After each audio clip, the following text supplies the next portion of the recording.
That was a very loud bird. Could you hear that? Jesus. Hi everybody, welcome back to my channel. My name's Allie. If you're new here, hello. If you're returning, welcome back. I appreciate you. Thanks for not being sick of me yet. So I recently put out my video of every book that I gave 5 stars and why. So this week I thought that I would do the opposite of that and give you every book that I have DNF 1 star, didn't like, and why. This might be my most cancelable video. This one might be my video that has the most hot takes because I definitely feel like I have some popular books that a lot of people love. Preface of, this is just my opinion. You can like what you like. I'm never gonna judge you for it. But these are just books that personally didn't work for me. Let's get right into it. So for a while, I was really trying to get into dark academia, but I think I have come to accept that dark academia might just not be my thing, because the first book that I DNF'd because I could not get past the first like 50 pages, A Deadly Education. This is an extremely popular book and I wanted so hard to love it, but it was just so slow. I was like forcing myself to read this. I was gonna end up in a reading slump. I had to put so much effort into finishing a sentence on this page. I am sad that I DNF'd it. I'm holding on to hope that maybe I was just in a weird mood because I'm very much a mood reader, and maybe I'll be in the mood for it again at some point and I'll pick it up and love it, but I'm not hopeful that's going to happen. So right now, DNF'd it. I could not.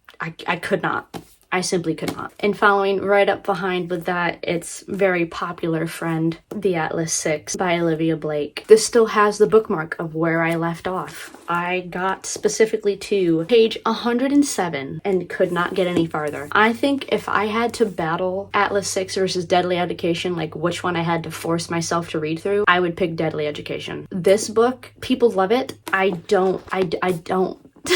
I don't know how to explain myself for not liking a book, but this is just so dense. And like, I read high fantasy. I've read Pyre of the Orange Tree, where you spend 90% of a chapter just describing the background of the world that one specific character's in for 3 seconds. So like, I usually can handle like slow pace, but for whatever reason, this book, I was just confused and uninterested, and I had to force myself through it. Again, I'm holding on to it. I'm holding on to hope that maybe I wasn't in the mood for it, and that when I was trying to read dark academia stuff, that maybe it just wasn't the right one for me. I don't know. But again, I'm not holding on to hope. I think dark academia just is not my genre. So yeah, Atlas 6. I apologize. Following right up behind it, a lot of people are gonna hate me for this, Shadow and Bone by Leigh Bardugo. This series is the series which broke me of one of my most expensive habits of buying entire box sets of series at one time. I bought the entire Shadow and Bone box set series, so I have all 3 books. Don't even think I finished the first one. I DNF'd it about halfway through, so I have the entire series for no reason. I spent the money on the entire series for no reason. So this series has broken me of that habit, which is kind of a good thing in a way, so thanks for that, at least. I originally bought this series because I wanted to read it before the Netflix series came out. I watched the Netflix series and it was all right. Again, I couldn't get through the first book, so I don't necessarily have the right to be like, oh, it was better or worse than the book. I watched it. It was okay. I at least watched the whole series. I couldn't finish the first book, let alone the whole series. Like, I think that these are supposed to be YA, but it like felt YA to me. It just didn't make sense. Honestly, don't like the main character. What is her name? Alina. I honestly didn't really care for her character. This book just gave me ick. Saying the word ick gives me ick, but this book gave me the ick, and I'm sorry, but I can't. I don't think I will ever want to read these again, and that kind of makes me sad, but I have accepted at this point, and I'm moving on. So then next up, Punk 57 by Penelope Douglas. This is a super hyped up book talk book, especially in like the spicy era of book talk. I hated every second of this book. I, again, don't even think I got halfway through, and nope, no, Thank you, ma'am. I don't know what it was about this book, but it was cringy, it was weird, it made me feel uncomfortable. I don't understand why so many people like this book. Again, you can like what you like, I'm not gonna judge you for it, but that doesn't mean I'll understand why you like it. I don't know what it is about this book. It makes me uncomfortable and I never want to touch it again with a 6-foot pole. And right up behind that, another super popular, smutty book talk recommendation,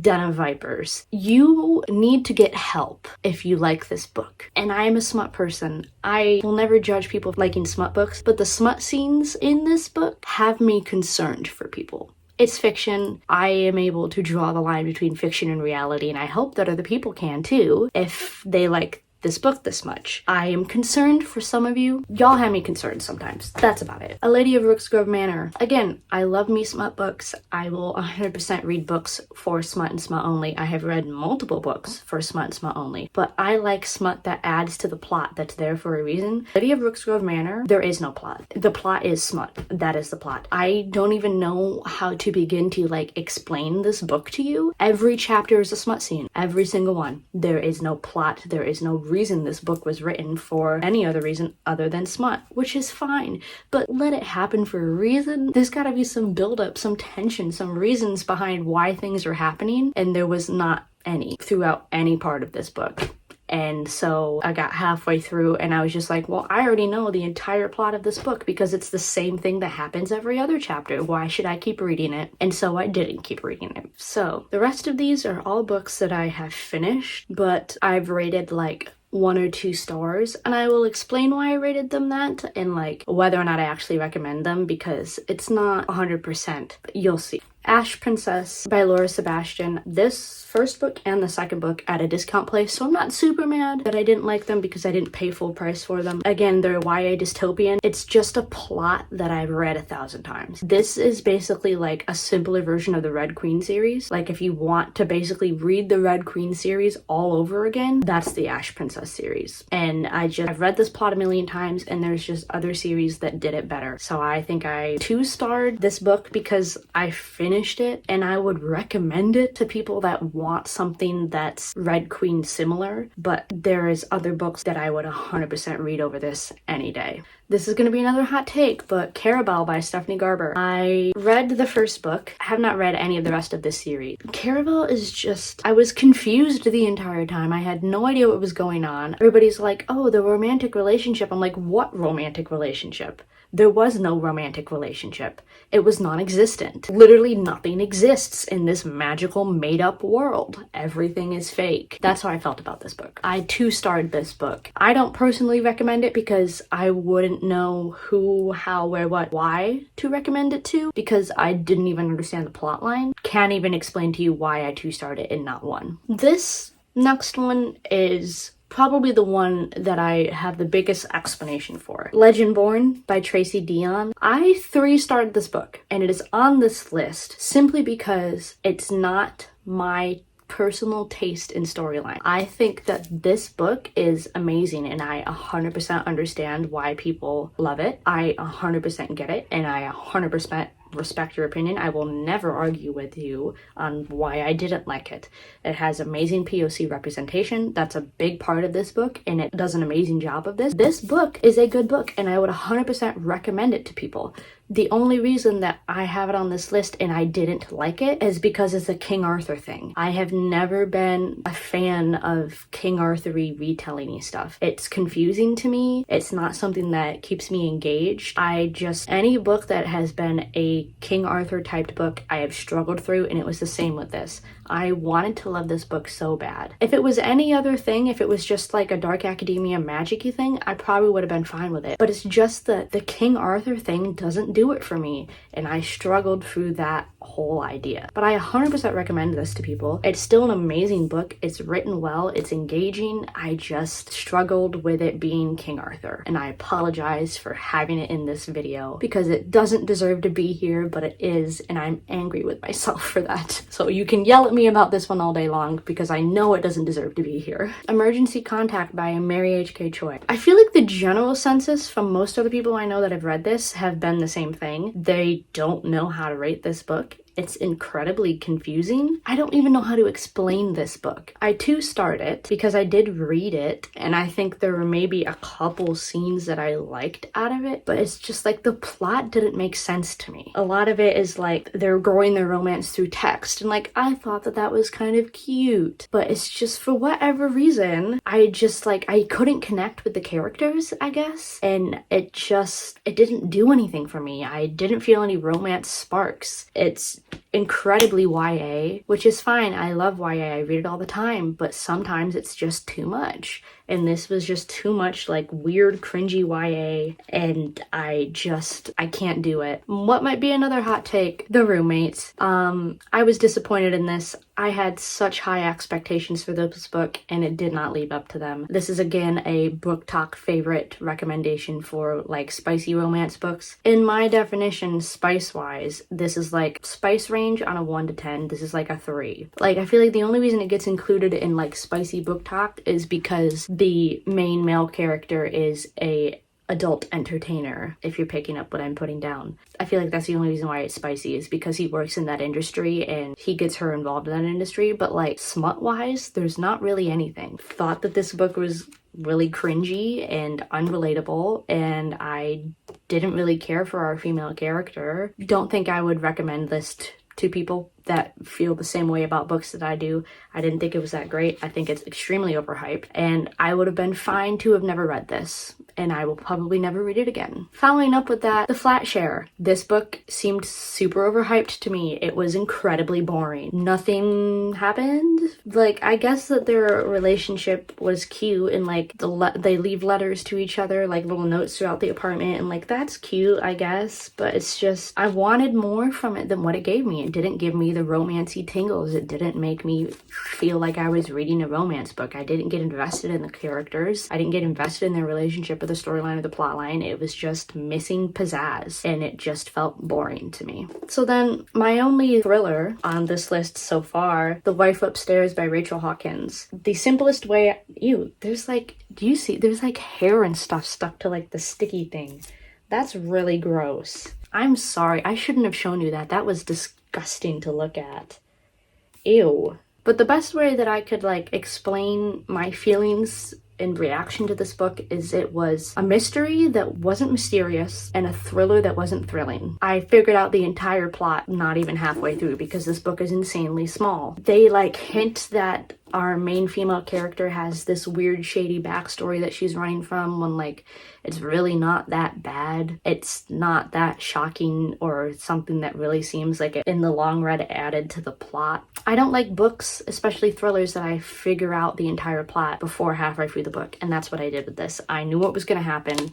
I've had the whole mystery figured out on its own. It had a potential to be so much more, and it wasn't. If the author added maybe 100 or 200 more pages to this book and like really dug into character development and backstories and really honed down on the mystery of it, I think it could be so much more than what it was, but it wasn't. And I don't necessarily recommend this to my thriller friends, because it wasn't. And then last but not least, this book is a book that I saw advertised on TikTok by the author. It was the author promoting her own book because it's one that she like was self-publishing and all that. It seemed like it would be something that I was into, and that is A Veil of Truth and Trickery by Anna Lee Ford. This is a reverse Hiram, which I'm fine with. I love me some reverse Hiram. Hi, it's me, Editing Allie. I keep saying Hiram. It's reverse harem. Hiram is the skincare guy, so ignore me. But this book was not it. It was incredibly boring. Nothing happened in this book till quite literally the last chapter. The second book is out, and the only reason that I would even consider buying it and reading it is because of the last chapter. The last chapter has a super like twisty cliffhanger to it. That was honestly the only saving grace to this book. This is like the ending was the only reason that this book even got 2 stars and not just 1. I don't know how I got through this whole book and didn't DNF it, because 90% of the book is just her on horseback traveling through the woods with a group of guys. Smut-wise, on a level of 1 to 10, a 3. It's not there. Like, reverse Hirams are supposed to be like that for like smutty things. And again, I like smut that adds to the plot. There was no plot to be added to. It was just people walking through the woods until the last chapter. And I'm sad. As of right now, those are all the books that I have DNF'd or given 1 or 2 stars or just straight up didn't like, and my reasons why. Don't hate me too much. I know a lot of these are quite popular books, and trust me, I wanted to love them and it hurts me that I didn't. Usually in situations like this, if they're books that I don't think I'm going to go back to and I will never pick up again, I list them for sale on my PangoBooks. That is a book app where you can buy and sell your used books and get some money back for them. I will have that link below if these are any of the books that you like and don't own, or that you've really been wanting to read. You can check out my Pango and get my copies, and if it makes it easier for you guys to buy them secondhand, I do that with a lot of my own books because books are expensive. But yeah, I will have my PangoBooks link, and all of these books that I've mentioned will be on that in case there's anything that you guys want to purchase if they have not already been sold by the time this video goes up. But yeah, thank you guys for watching me. Again, everybody's entitled to their own opinion. I will never judge you for liking what you like. People read for enjoyment, so if you enjoy it and it keeps you reading, then I'm happy for you and I'm proud of you. I will never argue with you guys and your own opinions. I want you to like what you like. That's what makes us as people different. But yeah, if you guys want to follow me on any of my social medias, they will all be linked down in the description box, as well as on my home screen channel banner. Along with my Pango, I will also have listed down below my Amazon wishlist if you guys want to send me any books that are on there, any of your favorite books. Thank you guys for hanging out with me. I love and appreciate you so much. Please stay safe, and I will see you guys somewhere else on the internet. Bye.